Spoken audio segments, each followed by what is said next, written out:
31st night. একটাবার জানতেও চাইলা না আমি এটা কি পালন করি, একটাবার বুঝারও দরকার ছিল না এটা কি।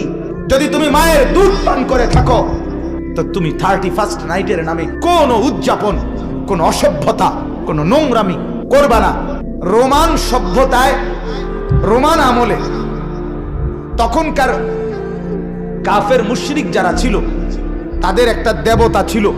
ওই জামানায় দেবতার দুইটা মুখ ছিল, দুই মুখা দেবতা। দেবতার একটা মুখ পর্দা এমন সিস্টেমে বানাইতো তারা, দেবতার একটা মুখ থাকতো সামনে, একটা মুখ থাকতো পিছনে। এই ছিল দেবতার দুই মুখা দেবতা।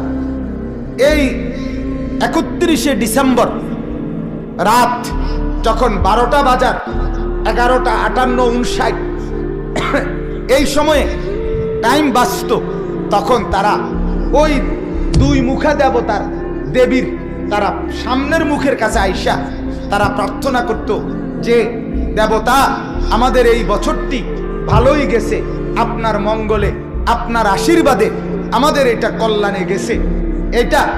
এরপরে ঠিক 12টা বাজলেই তারা পিছনের মুখে গিয়া, পিছন দিক দিয়া গিয়া ওই মুখের কাছে গিয়া বলতো যে হে দেবতা আমাদের আজকের সামনের এই বছরটা এটাও যেন আপনার দয়ায়, আপনার অনুগ্রহে যেন মঙ্গলে কল্যাণে কাটে, আপনি আশীর্বাদ করে দেন।